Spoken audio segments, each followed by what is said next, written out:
আর ওই পিঠ।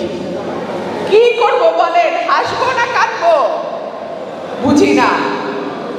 বিএনপি সেই রাজনৈতিক দল যখন আওয়ামী লীগ বাংলাদেশের মানুষকে বিপদের মুখে ঠেলে দিয়ে ৭১ সালে পালায়ে গেছিল, তখন বিএনপির প্রতিষ্ঠাতা শহীদ প্রেসিডেন্ট জিয়াউর রহমান বলেছিল উই রিভল্ট।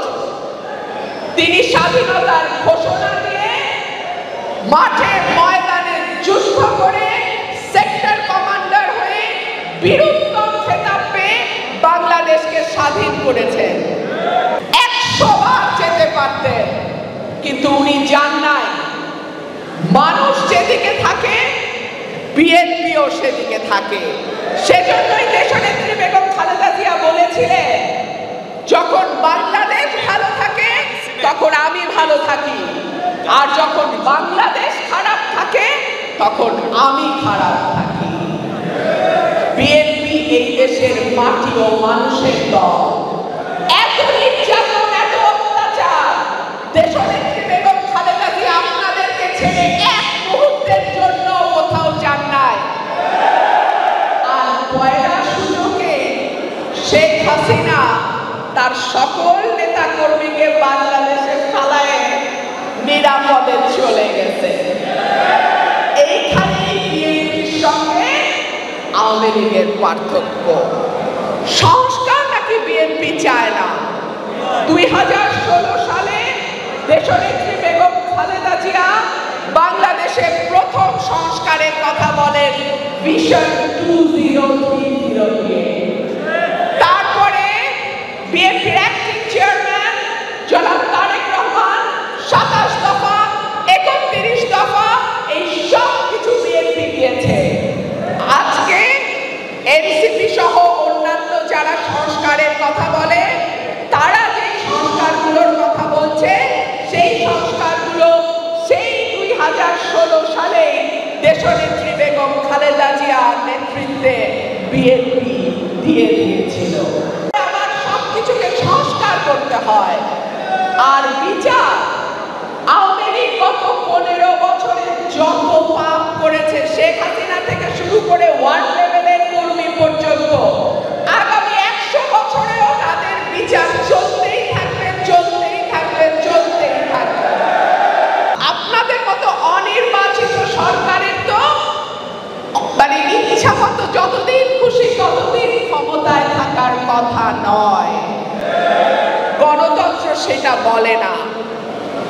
আরেকটা কথা নতুন নতুন শিখছে, সুতরাং সংস্কার আর বিচার শেষ না করে আপনি নির্বাচন দিবেন না, তাহলে আগামী ১০০ বছরও আপনার নিয়ত নাই বাংলাদেশে কোনো নির্বাচন হোক।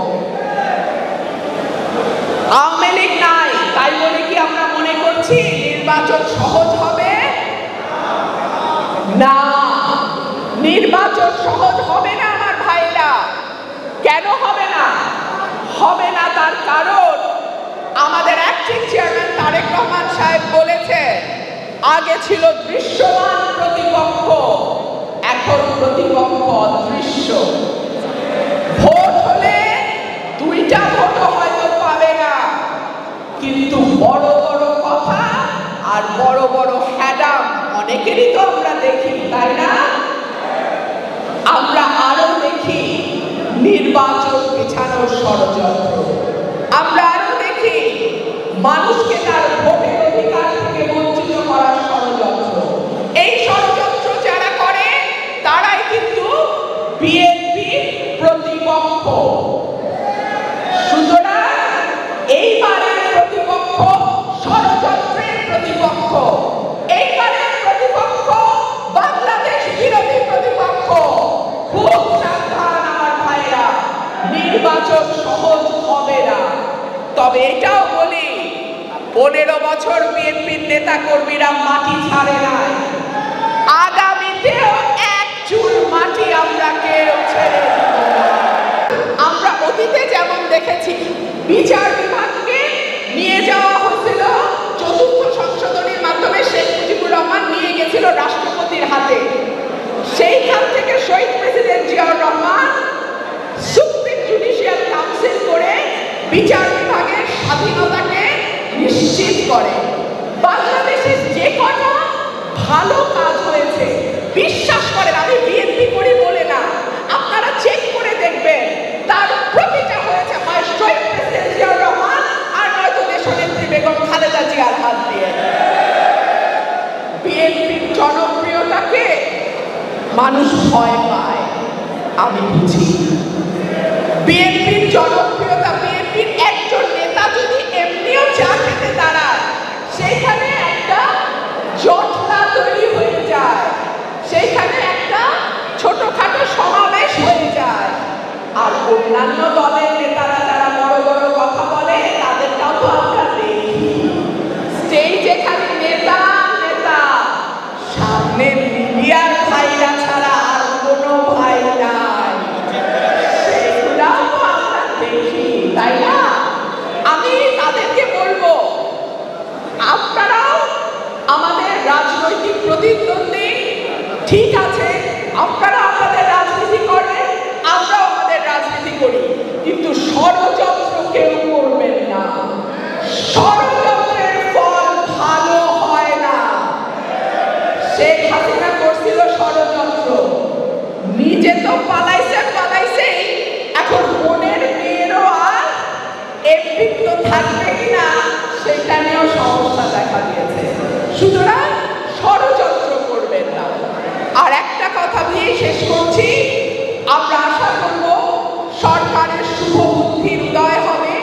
আমরা আশা করব এই সরকারটি এমন একজন ব্যক্তির নেতৃত্বে পরিচালিত হচ্ছে যিনি সারা বিশ্বে এক নামে পরিচিত।